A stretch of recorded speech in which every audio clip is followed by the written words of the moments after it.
इस बार जो वोट पड़े हैं और उसके बाद जो कल नतीजे आए हैं तो उसको लेकर अब ये आम चर्चा है। मैं खुद नहीं कह रही हूँ, ये लोगों में आम चर्चा है कि पहले देश में बैलेट पेपर के जरिए चुनाव जीतने के लिए सत्ता का दुरुपयोग करके फर्जी वोट डाले जाते थे और अब तो ईवीएम के जरिए भी ये कार्य किया जा रहा है, जो लोकतंत्र के लिए बड़े दुख व चिंता की बात है। इतना ही नहीं बल्कि देश में लोकसभा व राज्यों में विधानसभा आम चुनाव के साथ साथ खासकर उपचुनावों में तो अब ये कार्य काफ़ी खुलकर किया जा रहा है और ये सब हमें हाल ही में हुए यूपी के उपचुनाव में काफ़ी कुछ देखने के लिए मिला है। और इस बार महाराष्ट्र स्टेट में विधानसभा के हुए आम चुनाव में भी इसको लेकर काफ़ी आवाज़ें उठाई जा रही हैं। ये अपने देश में यह लोकतंत्र के लिए बहुत बड़ी खतरे की घंटी भी है। ऐसी स्थिति में अब हमारी पार्टी ने ये फैसला लिया है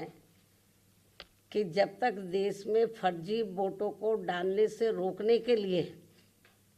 देश के चुनाव आयोग द्वारा कोई सख्त कदम नहीं उठाए जाते हैं तो तब तक हमारी पार्टी देश में खासकर अब कोई भी उपचुनाव नहीं लड़ेगी। मैं उपचुनाव की बात कर रही हूँ, बाई इलेक्शन की। तो तब तक हमारी पार्टी देश में खासकर अब कोई भी उपचुनाव नहीं लड़ेगी, जबकि आम चुनाव में जब जनरल इलेक्शन होते हैं, जबकि आम चुनाव में इस मामले में थोड़ा बचाव जरूर हो जाता है, क्योंकि इनका अर्थात सरकारी मशीनरी का सत्ता परिवर्तन के डर की वजह से जब जनरल इलेक्शन होता है, जो पार्टी पावर में होती है जरूरी नहीं है कि वो पार्टी पावर में फिर से लौट के आ जाए, दूसरी पार्टी भी आ सकती है। तो फिर वो जो सरकारी मशीनरी है वो थोड़ा घबराती है, जबकि आम चुनाव में इस मामले में थोड़ा बचाव जरूर हो जाता है, क्योंकि इनका अर्थात सरकारी मशीनरी का सत्ता परिवर्तन के डर की वजह से आम चुनाव में इनका जनता पर कोई ज़्यादा दबाव या डर आदि नहीं होता है, जिसे खास ध्यान में रखकर हमारी पार्टी देश में लोकसभा व राज्यों में विधानसभा के आम चुनाव तथा स्थानीय निकायों के भी चुनाव पूरी तैयारी व दमदारी के साथ लड़ेगी। इसके साथ ही यहाँ मैं ये भी कहना चाहती हूँ कि यूपी में सन 2007 में बीएसपी की अकेले ही पूर्ण बहुमत की सरकार बनने के बाद से कांग्रेस, बीजेपी व इनके समर्थक सभी जातिवादी पार्टियां ये सोचकर काफ़ी घबराने लगी थी कि यदि बीएसपी केंद्र की सत्ता में आ गई तो फिर बाबा साहब डॉक्टर भीमराव अंबेडकर का व इनके अनुयायी रहे मान्यवर श्री कांशीराम जी का भी हर मामले में अधूरा रहा सपना जरूर साकार हो जाएगा, जिसे रोकने के लिए फिर इन्होंने अंदर अंदर आपस में मिलकर ये जो जातिवादी पार्टियां हैं, कांग्रेस, बीजेपी कंपनी के जो लोग हैं, फिर इन्होंने अंदर अंदर आपस में मिलकर व पर्दे के पीछे से खासकर दलित समाज में से बिकाऊ व स्वार्थी किस्म के लोगों के जरिए अब इन्होंने अनेकों पार्टियां बनवा दी हैं सन 2007 के बाद से, जिनको चलाने व चुनाव लड़ाने आदि पर पूरा धन इन्हीं पार्टियों का लगता है। तभी ये पार्टियां कई कई दर्जन गाड़ियों को साथ में लेकर चलती हैं और अब तो ये हेलीकॉप्टर व प्लेन से चुनावी दौरा भी करते हैं। ऐसी लोगों में ये आम चर्चा है, जबकि हमारी पार्टी बीएसपी इसके लिए पार्टी के लोगों से बीएसपी सदस्यता आदि के जरिए अपना खर्चा खुद उठाती है। यहाँ ये भी गंभीरता से सोचने की बात है। और इतना ही नहीं, बल्कि फिर ये विरोधी पार्टियां अपने राजनीतिक लाभ के लिए उनके हिसाब से उनसे उम्मीदवार खड़े करवा के अब बीएसपी को कमज़ोर करने में लगी हैं। इसके साथ ही अब तो इन बिकाऊ व स्वार्थियों को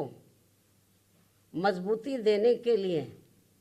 अब ये विरोधी पार्टियां अपना खुद का भी वोट ट्रांसफ़र करवा के इनके हर राज्य में 1-2 MP व MLA भी जितवा कर भेज रही है। इसलिए ऐसी सभी बिकाऊ व स्वार्थियों की पार्टियों को अब अपने भोले भाले दलितों, आदिवासियों, अन्य पिछड़े वर्गों व अक़लियतों को भी अपना एक भी वोट देकर खराब नहीं करना है। ये सब हमें अभी हाल ही में हरियाणा, महाराष्ट्र, झारखंड के हुए विधानसभा आम चुनाव के साथ साथ यहाँ उत्तर प्रदेश में भी 9 विधानसभा की सीटों पर हुए उपचुनाव में काफ़ी कुछ देखने के लिए मिला है। ऐसे में अब इन सभी वर्गों के लोगों को इन्हें जाति, बरादरी, रिश्ते नातों, यार दोस्तों आदि के भी चक्कर में न पड़कर अपना वोट ऐसी किसी भी पार्टी को नहीं देना है, बल्कि अपनी एकमात्र हितैषी पार्टी बीएसपी को ही अपना वोट देना है, जिसकी नीतियों व कार्यशैली को इन्होंने यूपी में, यानी कि जो वीकर सेक्शन के लोग हैं, इन्होंने यूपी में बीएसपी के, वैसे तो सर समाज के लोगों ने आजमाया है, इन्होंने यूपी में बीएसपी के नेतृत्व में 4 बार बनी सरकार में भी काफ़ी कुछ आजमाया है। इसके साथ साथ इन सभी वर्गों के लोग अब पुनः सत्ता में आने के लिए विरोधी पार्टियों की इन सभी साजिशों से हमेशा सावधान रहना है और आपस में भाईचारा पैदा करके अपनी पार्टी बीएसपी को हर मामले में ज़रूर मजबूत बनाना है तथा इनकी इन सभी साजिशों से ये लोग हमेशा सावधान भी रहें। वर्तमान में समय की यही मांग है और सर्वजन हिताय व सर्वजन सुखाय के लिए इसकी ये खास ज़रूरत भी है। और अब मैं विरोधियों की इन सभी साजिशों के बीच अपनी पार्टी के लोगों ने अपने उम्मीदवारों को यहाँ उत्तर प्रदेश में, महाराष्ट्र में, झारखंड में और ख़ासकर उत्तर प्रदेश में जो 9 विधानसभा की सीटों पर बाई इलेक्शन हुए, तो इन सभी सीटों पर अपनी पार्टी के लोगों ने अपने पार्टी के उम्मीदवारों को जिताने के लिए जो पूरे जी जान से कोशिश की है, तो उनका मैं पूरे तय दिल से आभार प्रकट करते हुए अब मैं अपनी बात यहीं समाप्त करूं। लेकिन इससे पहले मैं यूपी सरकार को ये भी कहना चाहूँगी,